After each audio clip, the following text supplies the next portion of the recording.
Cara, você tá pronto para isso? Eu não sei se eu estou pronto para isso. Valeu. Cara, a nossa cultura tem brincado com os papéis. Brincado.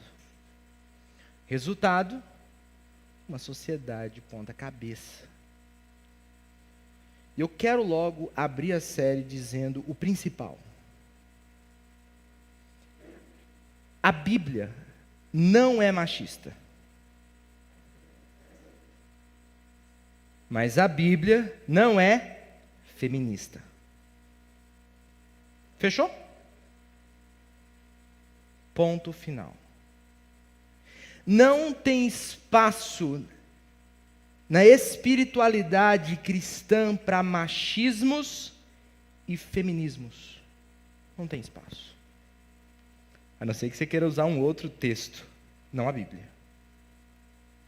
Então essa série é, na verdade, um convite. Um convite para o retorno da sabedoria bíblica influenciando os nossos papéis familiares. Não é um convite fácil. Como a maior parte das coisas que tem na Bíblia não são tão fáceis assim. Então, eu queria começar essa série com você, orando, pedindo a Deus que nos direcione por meio de tudo isso que a gente vai falar ao longo desses 4 próximos finais de semana. Porque tem muita coisa a aprender, muita coisa a arrepender e muita coisa a mudar nas nossas vidas. E tudo bem, desde que você decida dar passos na direção daquilo que Deus está te convidando a fazer. Esse é o nosso desafio. Inicio essa conversa dizendo que você não pode, você não tem o direito de esperar as bênçãos de Deus fazendo da sua vida do seu próprio jeito.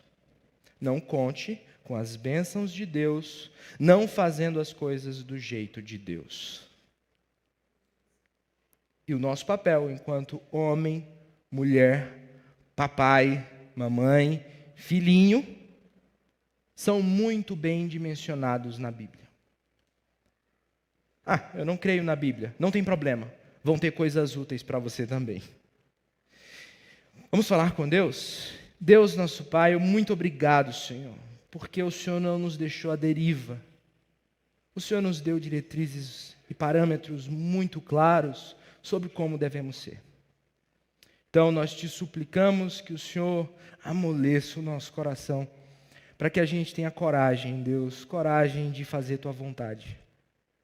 Coragem. Que seja tão clara como a luz do dia. E, ao mesmo tempo, nos dá coragem. Por favor, Deus. Amém. Gente, nessa primeira conversa, eu já trago à tona uma crise muito profunda, que é a crise da masculinidade. Então, hoje a gente vai falar de homem. Então, se você tem um homem em casa, né, a gente vai falar dele. Se você é um homem, a gente vai falar de você. E essa crise de masculinidade afeta todo mundo. E aqui, como eu disse, não é meramente um discurso motivacional ou coisa desse tipo. Essa não é a nossa intenção. É realmente mostrar e demonstrar como a palavra de Deus direciona homens em meio a uma sociedade como a nossa. E dentro dessa crise de masculinidade que nós enfrentamos, nós temos pelo menos 2 extremos, muito antagônicos, que moldam o pensamento das pessoas a respeito dos homens. O primeiro extremo é o mais engraçadinho, né? É o homem à la Peter Pan. Estou falando bem português. É o Peter Pan. É aquele garotão que sofre dessa síndrome do não amadurecimento. Ele talvez tenha seus 20, 30, 50, 60 anos, mas ele não amadureceu. Ele ainda age, ele ainda raciocina, ele ainda sente como uma criança. Ele ainda funciona com os hormônios de um adolescente. É o que os estudiosos estão chamando de adultescentes ou adultelescentes. Doideira, né? São aqueles adolescentes que não querem avançar a etapa. E eles são, em um certo sentido, irresponsáveis, frágeis e omissos. Eles não assumem a sua posição. Eles não agem como homens. Eles precisam a todo tempo ser motivados, consolados. Eles não têm direcionamento, eles não têm poder de decisão. Eles dependem muito do todo à sua volta para reagir.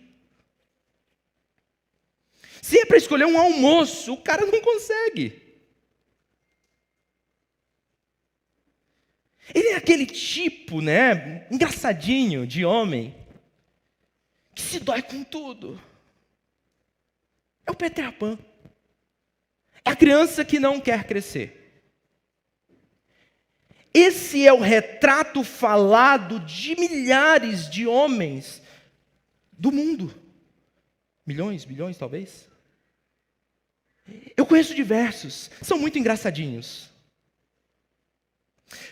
Por outro lado, nós temos um outro grupo de homens, os famosos macho escroto, né? Assim chamamos eles? Peludões. Eu representei ele como lenhador. É o nosso lenhador, homem grosso. O que você trata? Eu sou homem, por isso que eu falo assim. Por isso que eu sou grosseiro. Homem é assim mesmo. O que aconteceu? É o efeito. Isso não tem nada a ver com sujeira. É tudo efeito. Cara, o lenhador é muito engraçado. Porque ele é aquele tipão, nada contra quem faz isso em casa, mas é aquele tipão que ele se senta assim 12 horas na hora do almoço. Cadê a comida, mulher?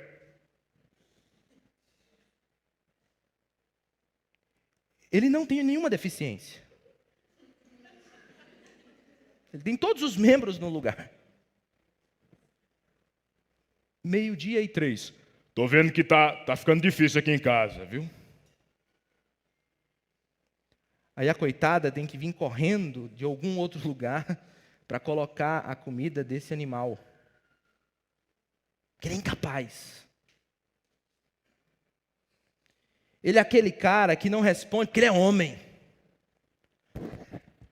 Vou até tossir. Ele não é carinhoso porque ele é homem. Ele não abraça os filhos porque ele é homem. Ele não faz demonstrações de carinho para sua esposa porque ele é homem. Ele não lava a louça porque ele é homem. Ele não ajuda em nada em casa nas tarefas domésticas porque ele é homem. É um idiota. Eu estou louco. As mulheres dizem amém, né? E todos os anjos do céu também. Então a gente tem essa dualidade, convivendo em sobreposições. O Peter Pan, o idiota, e nós temos o lenhador, o animal. Eles estão convivendo. O lenhador diz que o Peter Pan é muito sensível. Essa gente, esses homens de hoje, né? O Peter Pan chora, emocionado, reclamando ao pai a última mesada. Que geralmente o lenhador é pai do Peter Pan, né? Geralmente é assim. Peter Pan odeia o jeito do pai, mas não consegue viver sem o dinheiro dele. Não é assim que funciona? Ou eu estou louco? Peter Pan odeia o jeito do pai. O pai é muito grosso. Mas quando falta aquele dinheirinho, né? Quando lança o iPhone 15 e o Peter Pan não tem, ainda está no 14 Pro Max, ele fica sentido. Pai, já lançou. Né? Ele está até casado. Ele está casado. Só que ele é desse jeitinho. Quando não é com o papai, é com a mamãe. A mãe, ela não cozinha como a senhora. O Peter Pan é engraçado. Você está entendendo a doideira do que eu estou falando aqui? Esse é um retrato falado. E muito tem se moldado a nossa cultura, a ponto de as mulheres terem que assumir vários outros papéis, porque ou os homens são idiotas, que nem o Peter Pan, ou são boçais e grotescos, como o lenhador. Muitas fogem desse ambiente tóxico e repugnante de conviver com um animal como aquele, que ainda é maioria, no nosso país pelo menos. Porque esses caras resolvem tudo na porrada, inclusive em casa. Então, se a gente for pegar os dados atuais, a gente vai ver que há um crescimento desastroso, de violência contra a mulher. É um absurdo. São dados de 2023. A maioria desses casos de abusos e de feminicídio acontecem dentro de casa. 53% vem dos seus próprios parceiros. Isso é um absurdo. Mas comigo é assim. Eu sou o bichão. Animal. E a gente precisa refletir sobre isso. Porque isso é grave. Ao mesmo tempo, mulheres a todo momento são abusadas, aviltadas por seus parceiros, familiares, tios, primos. Dentro de casa. Dentro de casa. O negócio está ali, ó. A maioria das pessoas convivem, sabem, mas não falam nada. Fingem que não tem problema. Isso é um absurdo. Enquanto isso acontece, as mulheres têm que se levantar com toda a força, com todas as suas feridas, cicatrizes, sequelas, e tem que levantar, bater a poeira e tentar fazer alguma coisa. Porque senão elas vão estar ali enfurnadas dentro de uma cozinha para alimentar um animal dentro de casa, que abusa das filhas, que abusa dela, que violenta.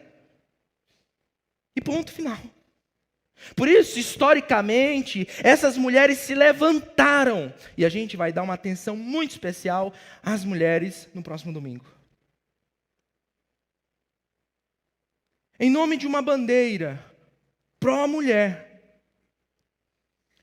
E às vezes, essas bandeiras sofrem dos extremos e dos excessos. Porque o oposto de um animal como esse, representado pelo nosso querido lenhador, não deve ser o Peter Pan. Isso tem feito com que as mães contemporâneas tenham criado os seus filhos homens para serem menininhos da mamãe. E tem criado as suas filhinhas para serem Mulher Maravilha. Vencer. Você não pode depender de homem nenhum para não viver esse inferno que eu vivo dentro de casa. E os meninos são criados para serem eternos idiotas. Bobalhões, sensíveis e frágeis. Esse é o nosso contexto. E aí eu acho interessante a opinião desse teólogo presbiteriano, Porque ele diz um negócio interessante, ele fala assim, ó, se os homens tivessem buscado maneiras de ter os dons e talentos de suas esposas desenvolvidos e utilizados, trabalhar para elas, trabalhar para que elas avancem, para que elas cresçam. Se isso tivesse acontecido, ao invés de tomar uma bela pessoa e a tornar um pouco mais que uma escrava pessoal e sexual, nós não teríamos os problemas atuais entre homens e mulheres em nossa sociedade. Então, a nossa proposta, a nossa ideia é tentar chegar o mais próximo do entendimento do que a sabedoria bíblica fala sobre masculinidade. Então, para essa história começar bem, a gente precisa ir para o início dela. Então a gente abre a nossa Bíblia e o primeiro capítulo, o primeiro texto da Bíblia é que Deus, antes de tudo, Deus criou os céus e a terra. Então Deus é o Criador. Ele estabelece o critério, parâmetros, diretrizes claras. E talvez alguns de vocês vão dizer, eu não acredito num Deus Criador, eu acredito numa outra coisa, numa evolução, eu acredito, sei lá, no que você acredita. Então, se eu não acredito numa pessoa que decide criar o universo como ele o criou, eu vou terminar pensando, o universo não tem dono, o universo não tem ordem, o universo não tem propósito. Logo, olhando para isso, eu vou pensar o que sobre a minha vida e sobre o meu papel no mundo? Meu mundo, minha vida, meu papel não tem sentido, não tem propósito. Essa é a articulação normal para quem pensa que o mundo não tem dono, que não tem ordem, que não tem propósito. Se eu sou um resultado de um movimento aleatório do universo, ou de um conjunto de forças eternas, ou sei lá no que você acredita, a resposta para isso é que eu não tenho sentido e não tem por que eu estar aqui. Agora, se eu acredito que existe um Deus Criador, alguém que estabelece critérios, parâmetros e ordem, como eu disse, então o universo tem dono, ele tem ordem, ele tem propósito. E quando Deus cria homem e mulher, Ele cria com um objetivo muito específico. Muito específico. Então, quando você vai para o texto bíblico, mostrando como Deus cria o homem e a mulher, você vai ver isso muito claro. O texto vai dizer o seguinte no versículo 27. Assim Deus criou os seres humanos. Seres humanos aqui se refere à humanidade como um todo. A sua imagem e a sua semelhança. O ser humano como um todo é imagem e semelhança de Deus. Por isso que o autor bíblico, ele dá a tônica para o que ele está falando. Homem e mulher os criou. Ou seja, existem duas versões de seres humanos. Homem e mulher. O texto está bem dividido. A primeira parte está lá, filho da terra, é a tradução do hebraico, para explicar o que é esse ser humano. E homem está aqui, é o Zacar, e a mulher é a Nequebá. No domingo que vem a gente vai falar melhor sobre isso. Tá? O texto vai aprofundar um pouquinho mais nesse contexto aqui. Porque a gente vai falar sobre até que ponto homem e mulher são iguais e até que ponto eles são divergentes, porém complementares. A gente vai falar melhor disso na semana que vem. Mas o ponto aqui é que Deus cria. E existe a masculinidade e existe a feminilidade. Existem características do que é ser um homem, como existem características do que é ser a mulher. Deus fez isso.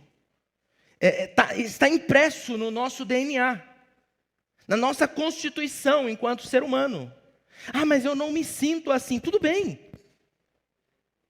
A gente vai falar também um pouquinho sobre isso. Mas o ponto aqui não é como você se sente, é o que você foi criado para ser. Então, olhando por essa via, existe masculinidade, feminilidade, e a gente vai ter, por conseguinte, casamento e família. Como isso funciona? Então, a gente vai defender biblicamente o que é isso. E hoje nós vamos nos ater à parte da masculinidade. Então, cada domingo a gente vai falar um pouquinho de cada um desses aspectos, para ficar muito completo. Ok? E logo assim, para introduzir essa conversa, o homem ele é tão diferente que às vezes ele é abobalhado.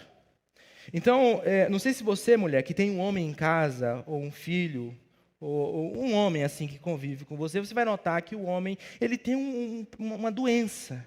Né? Qual é a doença do homem? Ele não consegue acompanhar o seu raciocínio. É a doença, é um dom que todo homem tem. O homem tem esse dom, ele não consegue acompanhar o raciocínio das mulheres. Pode ser a sua esposa, pode ser qualquer mulher, ele não consegue, é um dom. Deus deu esse dom para a gente. Né? Então, o homem, ele pensa em forma de caixotes, de caixas. A mulher, ela não precisa de com licença, vamos entrar no assunto. Não, ela só vai. Então ela está conversando contigo sobre a tua relação com ela e tu está começando até a chorar, mas do nada ela mete o problema da torneira. Do nada. Porque o filho fez aquilo. E naquele dia o elevador parou. E o cara fica assim, ó. Tipo o Neo do Matrix, né? Se desviando assim, ó. Tentando entender para onde está indo esse negócio. Então, como é uma conversa voltada para homens, eu vou falar numa linguagem que o macho entende. Né? O bobalhão entende a linguagem de caixotes, então a gente vai falar de 4 caixas importantes para o homem entender a sua masculinidade. É isso que a gente vai fazer. Então, mulheres, aguenta aí. O de vocês é domingo que vem. Nesse domingo a gente vai falar em caixas. Né? Então, existem 4 caixas importantes que o homem precisa entender o seu lugar e o seu papel. No que diz respeito ao relacionamento com Deus, trabalho, família e posteridade, legado. Homem precisa entender isso aqui. Fechou? O primeiro ponto importante é Deus. E eu acho interessante como esse salmo fala, como é feliz aquele que teme o Senhor e anda em seus caminhos. Como é feliz. Né? O salmo já começa fazendo o pano de fundo para o tipo de sentimento, vivência, experiência, para aquele tipo de pessoa que anda nos caminhos de Deus, que caminha na direção do que Deus quer. E ao mesmo tempo, ele não fala meramente do temor do Senhor, ou que anda no temor do Senhor, como um detalhe. E temor é uma palavra muito legal na Bíblia, porque ela significa 2 coisas complementares. Temor é medo, pavor, assombro, e temor é reverência, respeito. Então você vai ter que fazer um exercício muito grande para entender até que ponto isso aqui é assombro e até que ponto isso aqui é reverência. É a mesma palavra para os 2 sentimentos. Então, diante de Deus, o homem ele precisa ter assombro e reverência. Meio que é isso, por exemplo, que o profeta Isaías sentiu quando ele teve uma visão de Deus. Imagina, tu está lá na tua casa orando e do nada, tu te percebe no ambiente em que Deus está. Eu não sei você, meu amigo, mas eu faltaria, eu não sei como é que eu diria, mas vamos seguir, né? Faltaria, né? Deus é quem sabe. Cara, imagina. Então o Isaías ele fica louco. Ele diz, eu vi Deus assentado em um alto e sublime. Foi um negócio assustador. E o Isaías disse que o negócio enchia onde ele estava. Ele não sabe explicar direito como é que foi essa experiência, mas foi assombroso. E aí ele dá um grito, eu estou perdido. Eu estou perdido porque eu sei quem eu sou. Eu sei, as minhas conversas com os meus amigos do trabalho, os vídeos que eles me mandam, que eu assisto, que eu mando de volta para outros e que apago para a mulher não ver. Eu sei o que eu faço. Eu sei os sites que eu entro pela aba privada. Eu sei quem eu sou. Eu sei as coisas que eu ando curtindo no meu Instagram. Anônimo, né? Porque eu tenho um outro, não só tenho aquele, eu tenho outro, uma outra continha, que eu uso só para fazer os meus cambalachos. Então eu sei. E porque eu sei disso, eu não posso conviver com isso, eu não vou sobreviver dessa experiência. Então a experiência desse homem que teme o Senhor, que anda nos seus caminhos, mas é feliz, é alguém que tem noção de quem Deus é. E aí tudo muda. Suas decisões mudam, a maneira como ele lida com a vida muda, tudo muda. Porque ele tem uma percepção clara de Deus. Mas quando diz que anda nos seus caminhos, é um negócio um pouco complicado, porque às vezes a gente pensa que andar nos caminhos de Deus é ter lido uma história ou ter decorado uma frase que a gente chama de versículo, e a gente diz, pronto, eu já conheço a verdade. Não tem esse negócio que a gente diz? Por que a gente diz que fulano conhece a verdade? Porque fulano sabe o versículo ou outro. Porque fulano já andou numa religião evangélica ou coisa do tipo, e a gente diz, fulano conhece a verdade. Será mesmo? Porque Jesus, ele diz o seguinte, aqueles que aceitam meus mandamentos e lhes obedecem são os que de fato me amam. E porque me amam, serão amados por meu Pai, e eu também os amarei e me revelarei a cada um deles. O que Jesus está dizendo? Quem me conhece de verdade e anda comigo, faz o que eu mando. O que eu falo não é uma opinião. É lei, é regra. Felipe, mas eu não concordo com tudo que Deus diz. Beleza. Seja bem-vindo. Eu também não concordo com tudo que Deus diz. Manda quem pode, obedece quem tem juízo. Precisa você concordar. Você precisa fazer o quê? Obedecer. Precisa concordar. De boa. Mas se Deus é quem Ele diz ser, cara, é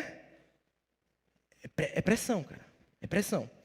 Então, a gente vai vendo a maneira como Jesus vai falando para esses discípulos, como Ele vai dizendo o seguinte, se vocês me obedecem, vocês me amam. É o que Jesus disse. Se vocês obedecem, vocês me amam. Se você não obedece a Jesus, não diga que você o ama. E aí o Charles Haddon Spurgeon, ele disse uma coisa importante. Ele diz o seguinte, a felicidade de uma família está intimamente ligada à piedade do homem que a governa. Intimamente ligada à piedade desse homem. O que isso significa? Ele ama tanto Jesus. Ele ama tanto a Deus. Ele tem tanto temor de Deus que o ambiente familiar dele é top. É top. Então talvez a sua luta não é para o seu marido mudar alguns hábitos que você não gosta. Mas eu não gosto porque ele tem chulé. Porque eu não gosto porque ele faz isso. Eu não gosto porque ele faz aquilo. Não, a luta não tem que ser essa. A sua luta é qual? Para que ele conheça intimamente Jesus. Essa tem que ser a sua luta. Mas meu pai é um grosso. Então a sua luta é qual é? Para que ele conheça intimamente Jesus.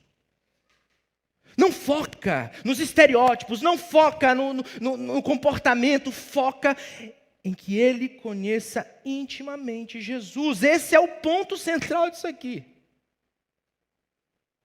É outro jeito de encarar essa realidade. Agora, homens, prepare. 1, 2, 3, vamos mudar de caixa. Falamos de Deus, agora vamos para a próxima caixa, que é a caixa do trabalho. E aí a gente tem um outro salmo. Os homens estão bem situados. As mulheres estão ainda lá no anterior. Ainda estão no adolescente, né?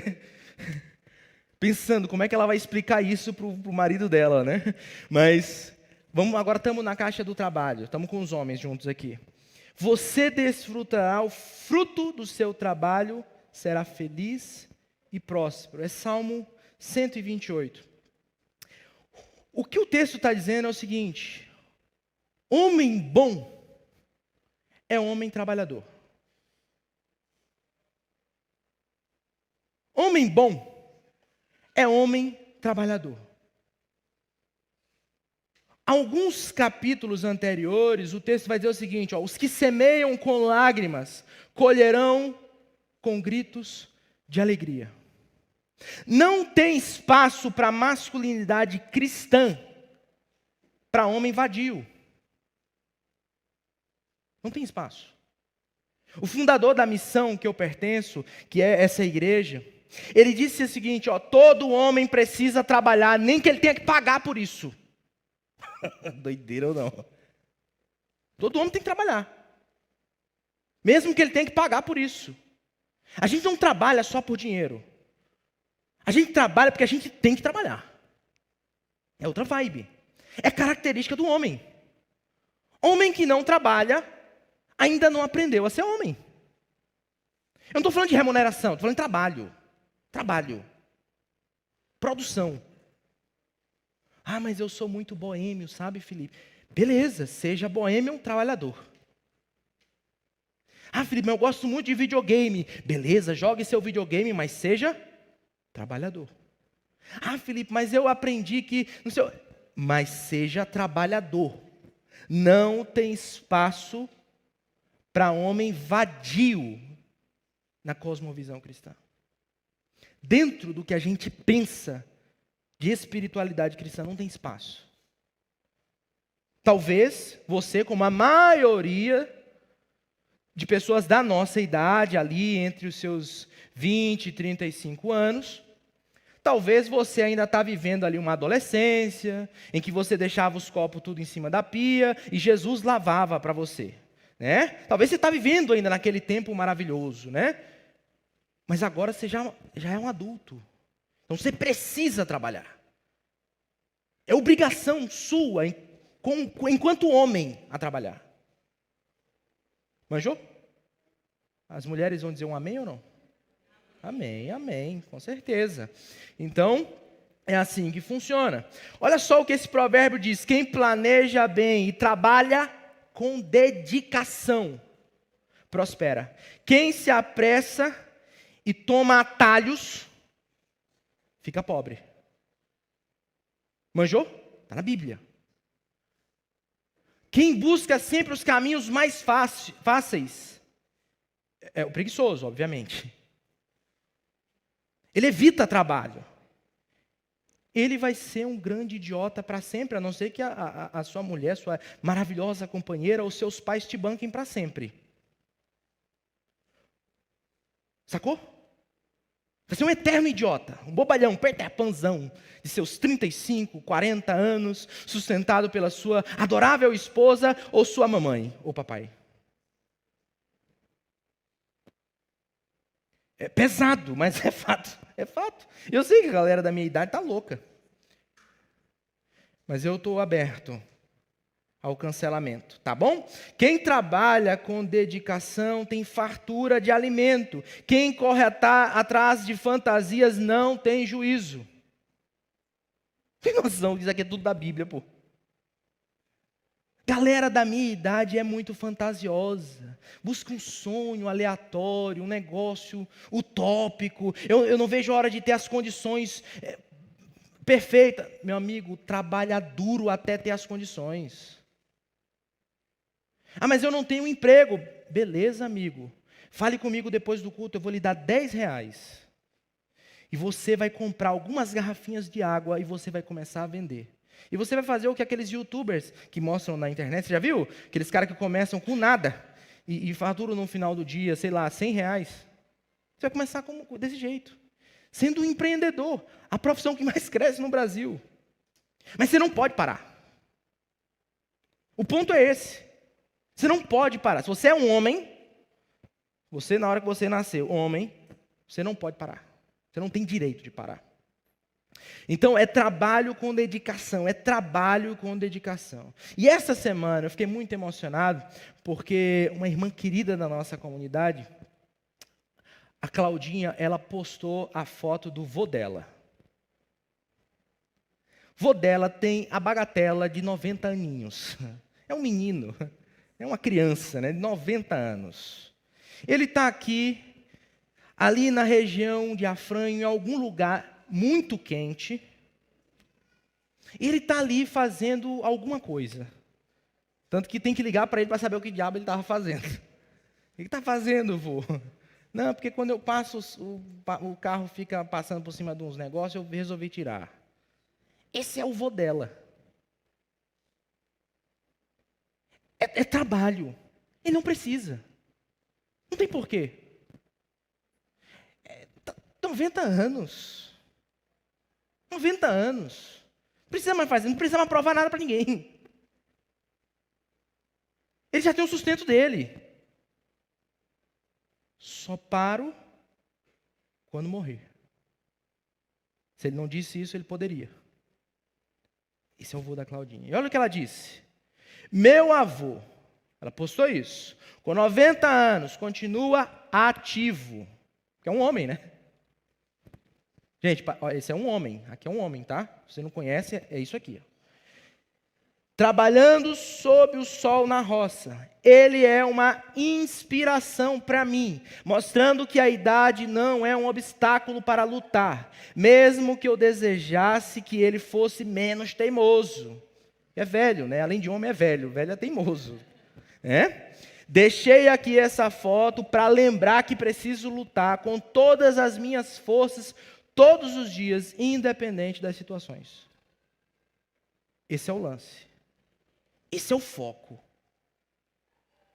É isso que Deus espera de você e de mim enquanto homens. É pressão, amigo. Comece a se acostumar com a dor.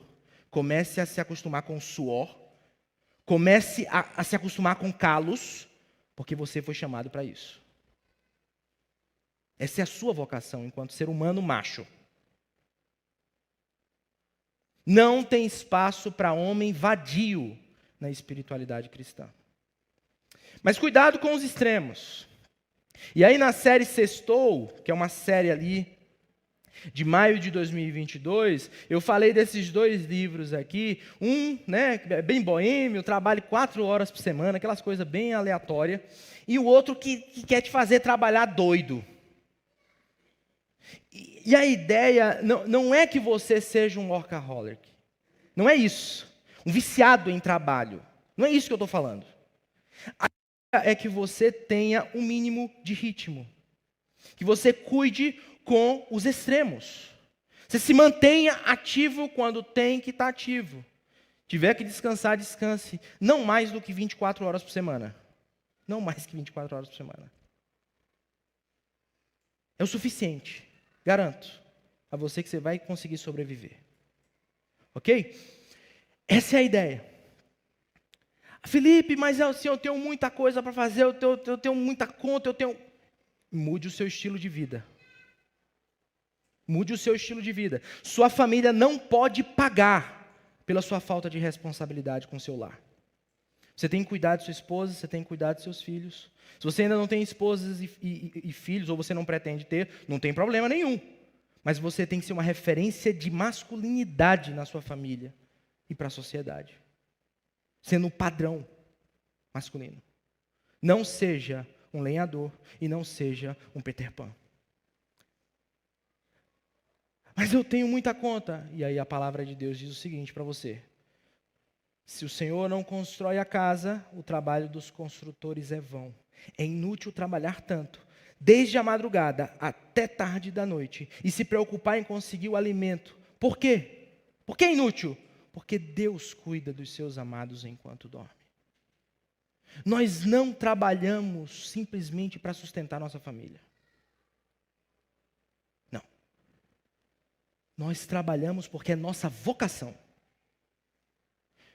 Quem nos sustenta tem que ser Deus. Se não é Ele, é inútil. Todo o seu trabalho, todo o seu esforço. Quem nos sustenta tem que ser Deus. Caso contrário, sua vida é inútil, é vã. E agora, homens, comigo para a mudança de caixa mais uma vez. Vamos para a caixa da família. E olha só o que o texto diz. A respeito de nós homens casados. Ah, mas eu ainda não sou casado. Se você está querendo, isso aqui é para você. Você não está querendo casar, tem um amigo seu que quer. Então você vai ajudar ele a fazer isso do jeito certinho. Sua esposa, a esposa de um homem de verdade, será como videira frutífera, floresce em seu lar. Seus filhos serão como brotos de oliveira ao redor de sua mesa. O retrato aqui é de uma família ao redor da mesa, em que tem segurança naquele pai, não tem medo. Não tem medo. Ele não é nem um palhaço e um bobalhão, e ele nem é um macho escroto. Ele é segurança, ele é terra firme, ele é porto seguro, ele é âncora. Ele é segurança para aquela família. A sua esposa será como videira frutífera, floresce no lar. A ideia disso aqui, de fato, tem muito a ver com fertilidade e tem a ver com alegria. E fertilidade é muito mais do que conceber e gerar crianças. Tem a ver com essa mulher ser viva, ser feliz, contagiante, porque ela tem em casa um homem que dá apoio, que sustenta, que cuida, que não é um idiota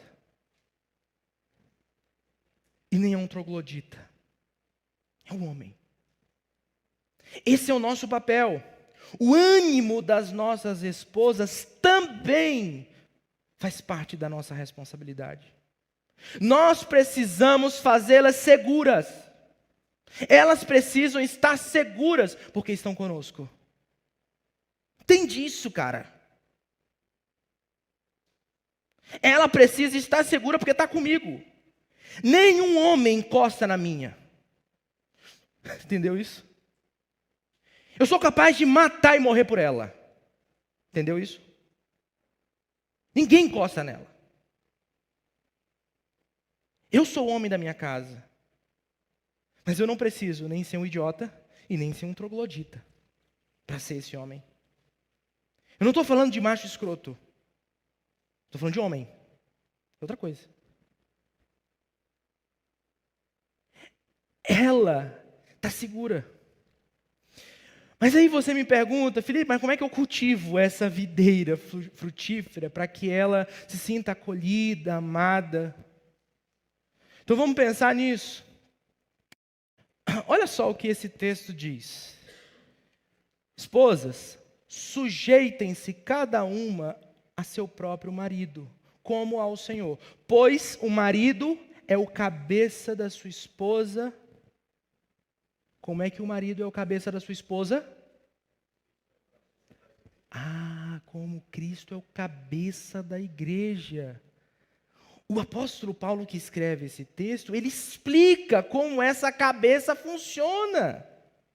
Não é um cara sentado num trono, gritando e dando ordens para onde todo mundo tem que ir, porque ele é o macho da casa. Não é isso. Como é que ele ama a esposa? Liderando ela como Cristo é o cabeça da sua igreja. Ele, Jesus, é o salvador do corpo.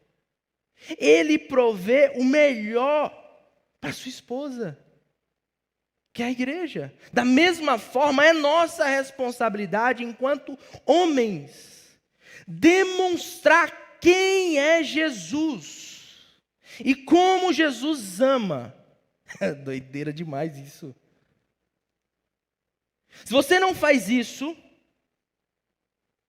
cara, você está enquadrado ou no grupo dos idiotas ou no grupo dos trogloditas. E tudo bem, porque é possível que alguns de nós aqui estavam nesses extremos até hoje.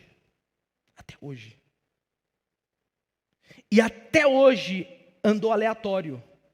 Mas talvez alguns vai tomar a decisão hoje de olhar para isso aqui e dizer: eu aceito o convite para ser homem. Eu aceito. Porque você não tem opção quando você nasce. Eu quero ser... Não, você não tem. Mas você tem a opção para ser homem. Como muitos têm escolhido caminhos, extremos. E o texto continua dizendo o seguinte, que ame cada um a sua esposa, como Cristo amou a igreja. Ele entregou a vida por elas, a fim de torná-las santas, purificando-a ao lavá-la com água por meio da palavra. O que esse texto está dizendo para nós? Que a função do marido, assim como a de Jesus, é transformar a minha esposa em alguém muito melhor. Mas o que é melhor? É parecido com Jesus. O parâmetro final, o ponto B, aonde eu quero chegar, é ser parecido com Jesus. Então, nesse caso, o que eu estou falando aqui não é simplesmente fazer tudo o que a sua esposa quer. Não é isso que o texto está dizendo. Não é isso. Agora eu vou fazer tudo que ela quer, porque eu tenho que amar como Cristo amou a igreja mesmo, então eu vou fazer tudo. Não, você só está sendo um idiota. Parabéns. O que o texto está dizendo é o seguinte, é trabalhar para construir nela o ser humano mais parecido com Jesus possível. Dentro das limitações do contexto que ela está. Essa é nossa responsabilidade. Não é de pastor, não é de não sei quem, não é do livro de fulano, não é do curso de Beltrano, é nossa. É sua responsabilidade enquanto homem. Entendeu? Isso não é construído a partir da lógica da tirania, controle e autoritarismo.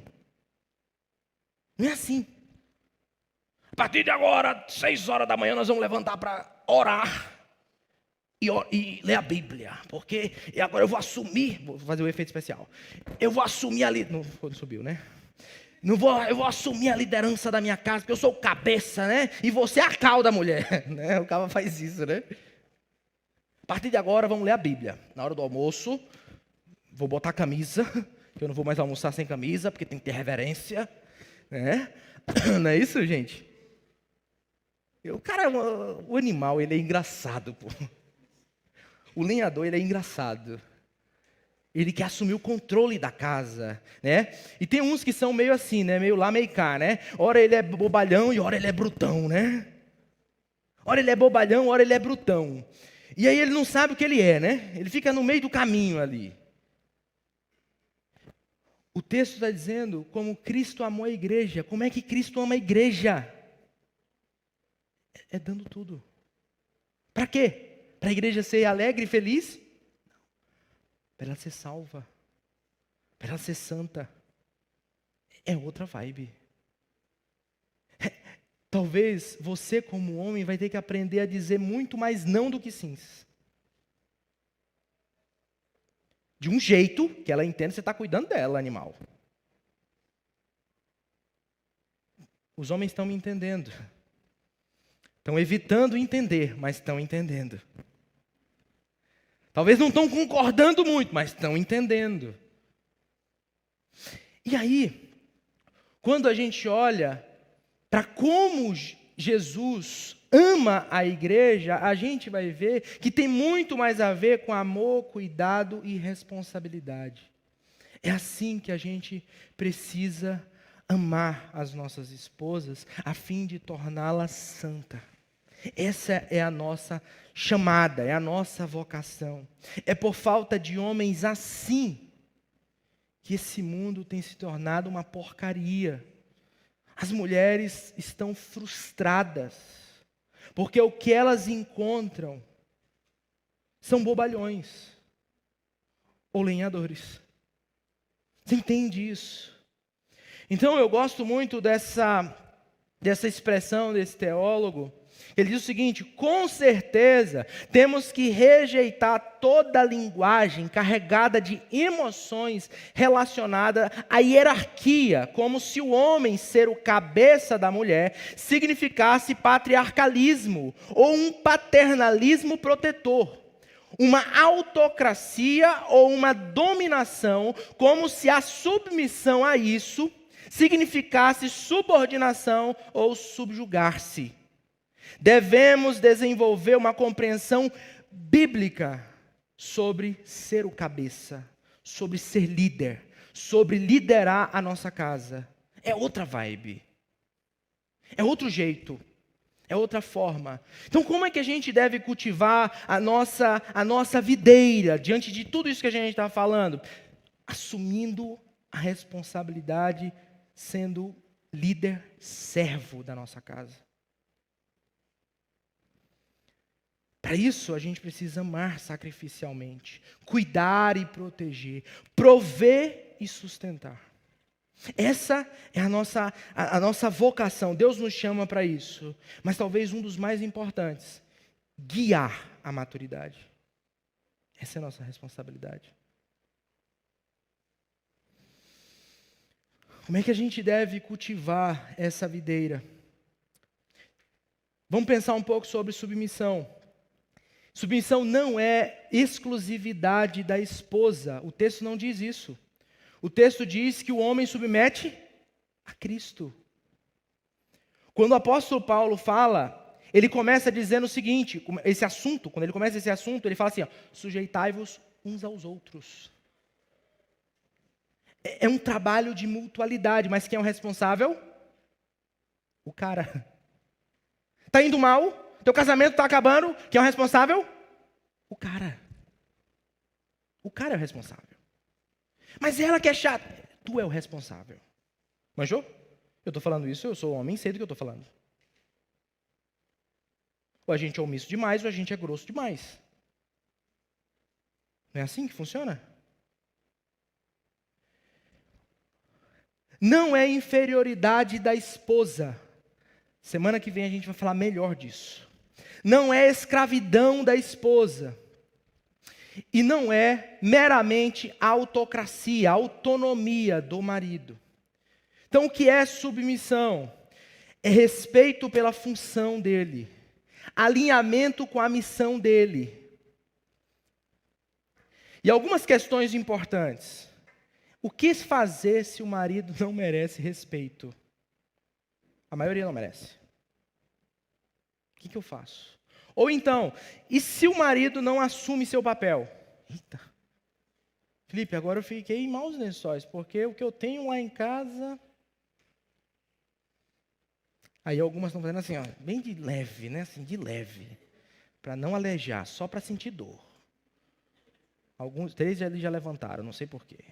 Estão querendo ir embora. Vá não, viu? Tranque aí, Gileno. Homem nenhum sai daqui hoje. Né? E se o marido não é cristão? O que eu faço, Felipe? É o mais difícil. É o conselho mais difícil. E eu sei, irmã, que vai ser muito duro para ti. Mas você vai ter que assumir essa liderança. Sacou? Você vai ter que assumir isso. Você vai ter que trazer Jesus para o seu lar. Você vai ter que redesenhar a sua maneira de lidar por conta desse cara. Infelizmente vai ser muito pesado. Vai ser muito difícil. Infelizmente você vai sofrer muito. Mas se você quer honrar a Deus, infelizmente não tem outro caminho, não tem atalho, você vai ter que assumir essa posição na sua casa. Você vai ter que fazer o seu e o dele. Isso tem sobrecarregado mulheres. Isso tem sido um peso miserável. Mas essa, infelizmente, é a realidade, não somente espiritual, mas em todos os outros aspectos. Mulheres têm que assumir o do cara, porque ele é incompetente, ele é fraco, ele é frágil, ele é sensível demais, ela não tem nem espaço para chorar. Porque quando ela começa a fazer menção de choro, ele já começa a reclamar da vida e chora primeiro. Tem noção disso? Ele é incapaz de continuar uma conversa porque ele se sente com o egozinho dele inflado e não pode continuar a conversa. Ele é fraco. Então ela tem que assumir. Infelizmente. É isso que o apóstolo Paulo diz, que a esposa cristã, ela santifica os filhos quando ela está casada com um esposo incrédulo. O apóstolo Pedro diz que se o marido de uma mulher cristã não conhece a palavra, ela tem que aprender a conhecer sobre Jesus sem palavras. Ele tem que aprender a conhecer sobre Jesus sem palavras. Enchendo o saco. é sendo o padrão, o modelo de quem é Jesus na sua casa. É duro, mas infelizmente eu não tenho como te dar uma alternativa em relação a isso. Você vai precisar assumir esse papel. Mas o texto diz que sua esposa será como uma videira frutífera, floresce em seu lar. Mas o texto também diz, seus filhos serão como brotos de oliveira ao redor da mesa. E com isso, a gente vai para a última caixa, que é a caixa do legado. Esse salmo diz que o Senhor o abençoe desde Sião, que você, está falando para um homem, que você veja a prosperidade de Jerusalém enquanto viver, que você viva para ver seus netos, que Israel tenha paz. Que Israel tenha paz. O que esse texto está dizendo para nós? Que esse cara, ele tem o potencial de transformar realidades. Cortélia diz o seguinte: o mundo que vamos deixar para os nossos filhos depende dos filhos que vamos deixar para o mundo. O mundo que vamos deixar para os nossos filhos depende dos filhos que vamos deixar para nosso mundo. Homem ou mulher que tenha assumido o papel de líder espiritual de sua casa, é sua extrema responsabilidade direcionar, guiar, enviar boas sementes do Evangelho através de seus filhos para o mundo. Ah, mas a Nayan é educadora. Mas quando nós tivermos um filho, ou mais, né? Não sei. Eu estou pedindo 2 de uma vez, vamos ver se Deus atende. Para ter só uma dor de cabeça. Pedindo 2, oh Deus, gêmeos. Não precisa ser iguais, pode ser até diferente. Cara, é minha responsabilidade fazer com que esse menino comece já desde pequenininho. Meu filho com fé em Deus, se ele for pleno de saúde, ele vai estar lendo ali desde os seus 1 ano e meio, 2 anos. Se ele for pleno. Ele vai aprender catecismo em casa. Ele vai aprender a ler com a Bíblia. Ah, eu quero ver quando o teu... Espera, você vai ver. Quando eu tiver, você vai ver. Ele vai ser uma peste. Ele vai ser agitado, ele vai querer quebrar isso aqui. Ele vai querer bagunçar isso aqui tudo. Mas quem vai ensinar sobre Deus para o meu filho? Sou eu. E a mãe dele. Não vou terceirizar isso para a professorinha, tia, não sei do que, não. Nós vamos fazer. Essa é minha responsabilidade. De guiar, de direcionar, de inculcar a lei de Deus no coração da criança. Em casa, antes de dormir, no caminho, ao levantar, é minha responsabilidade. Ninguém vai me tirar isso. Tá incisivo, mas é fato. E olha só o que essa mulher de um grande homem, Barbara Bush, ela fala: nosso sucesso como sociedade não depende do que acontece na Casa Branca, né, onde o presidente dos Estados Unidos delibera, mas do que acontece dentro da sua casa. Então, esta é a bênção. Esta é a bênção do Senhor para aquele que o teme.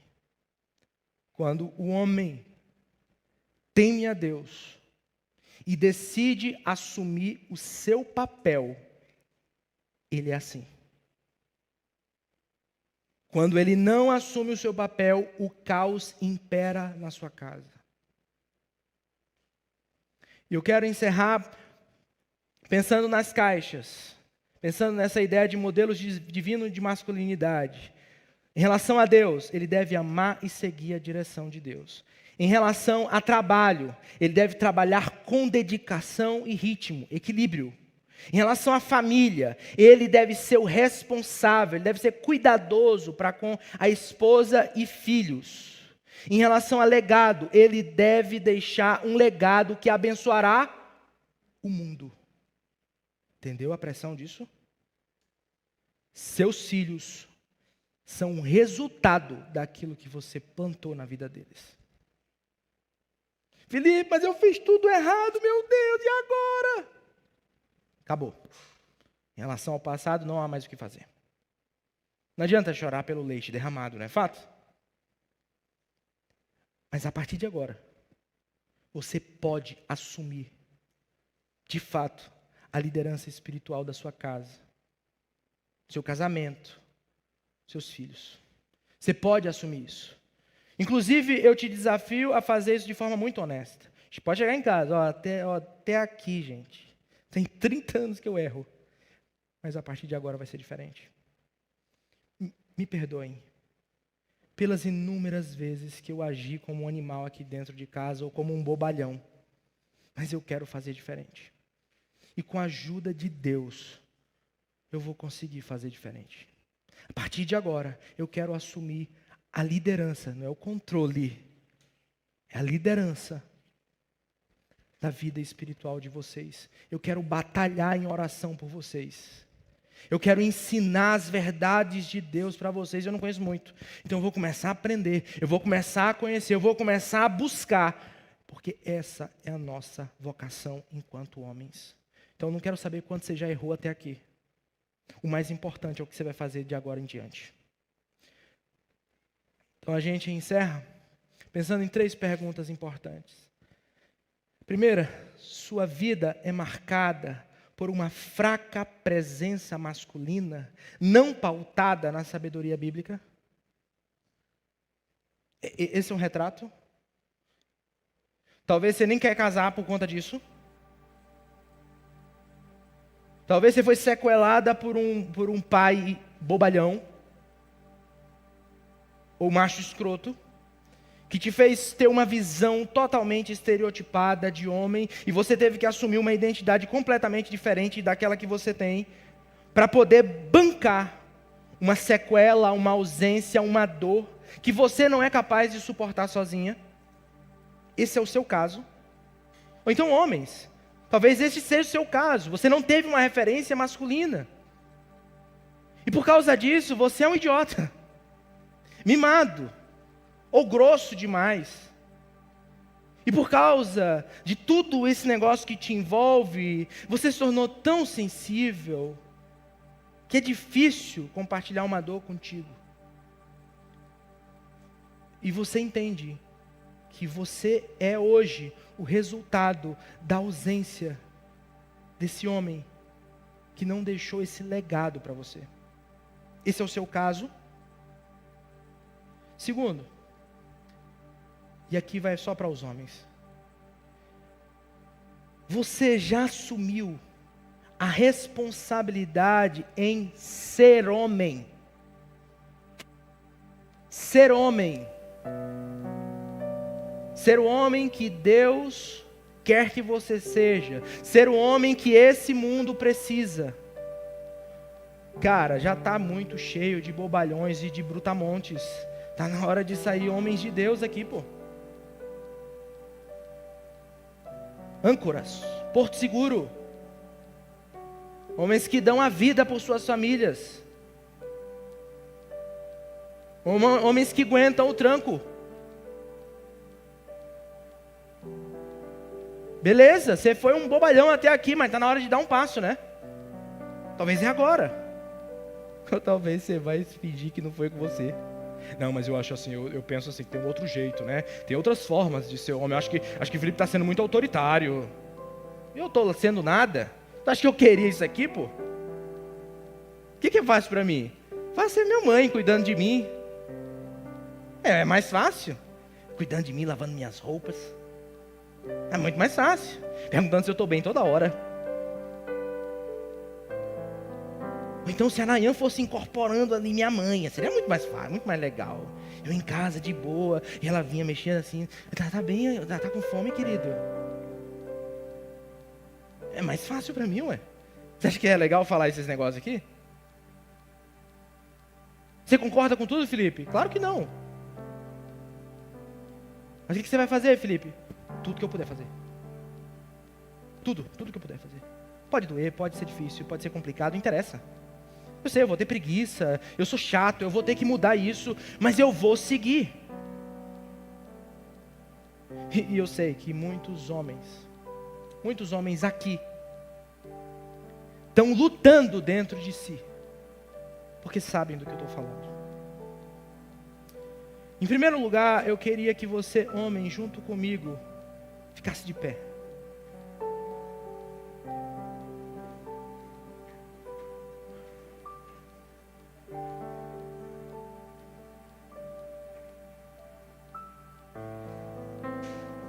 Amigo, eu não sei se você entendeu, mas Deus tem um plano para a sua vida. Ai, agora sim, virou uma igreja pentecostal, oh glórias. Para de bobagem. Deus tem um plano para você, porque você nasceu homem.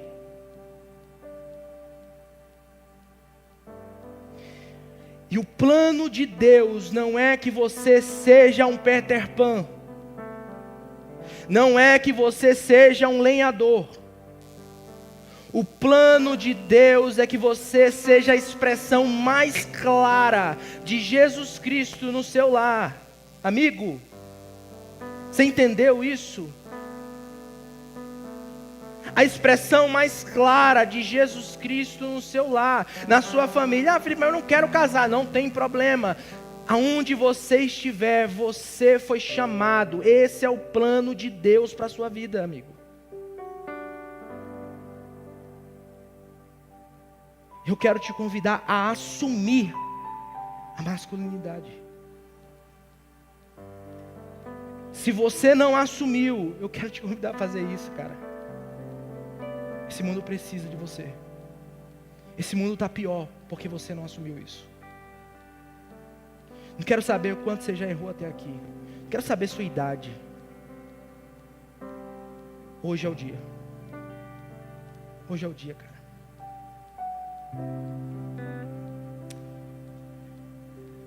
Se a gente se juntar vai ser muito mais fácil. O que você vai fazer de agora em diante para ser o homem que Deus te chama para ser e ajudar outros a fazer o mesmo? Isso tem que ser um movimento.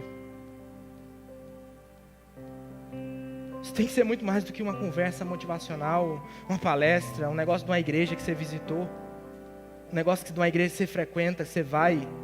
Isso tem que mudar a sua vida, cara. Mas eu te garanto, você não vai conseguir mudar sozinho. Você vai conseguir amanhã, depois você esquece. Você é preguiçoso. Você é desleixado.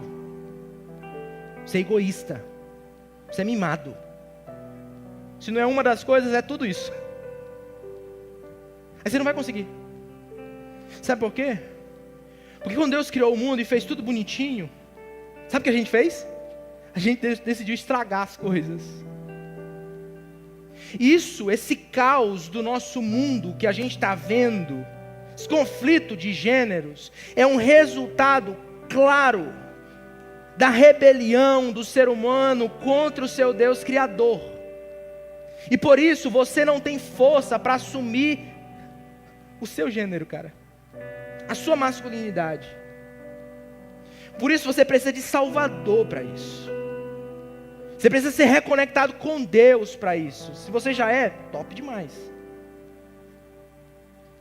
A ideia disso aqui é que você entenda que a força não está dentro de você.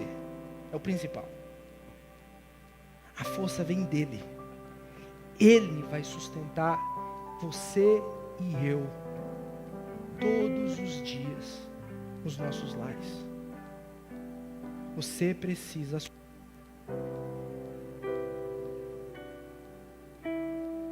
E só a título simbólico,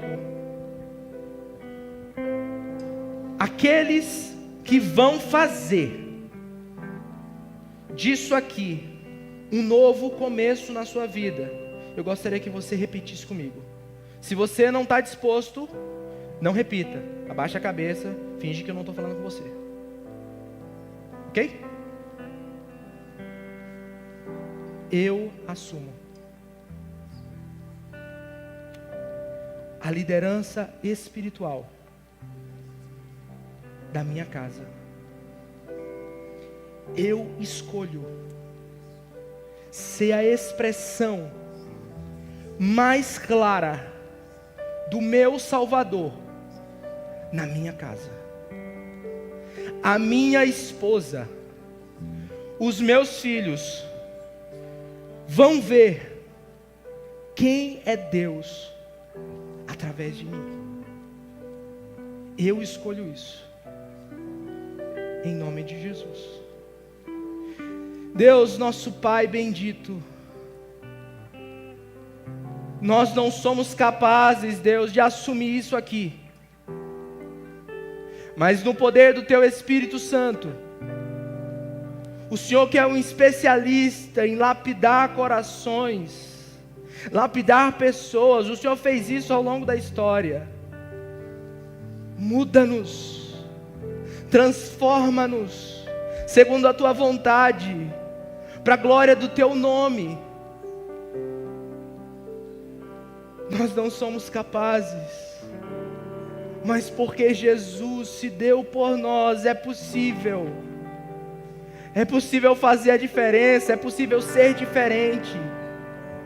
Deus, nós somos impostores, mas o Senhor pode nos tornar de fato homens de verdade, protetores, cuidadores, servos, líderes dos nossos lares. Tira de nós toda a tendência diabólica de imperialismo, de autonomia exagerada. Tira de nós toda a preguiça, todo o melindre, Senhor. Tira de nós essa tendência de ser mimado. Nos ajude a expressar o Teu amor sacrificial, poderoso, assombroso, com o nosso jeito de ser, cuidando das nossas videiras e enviando para o mundo filhos e filhas educadas pelo Teu amor através de nós. Por favor, Senhor, sê conosco e sê também através de nós. No nome de Jesus.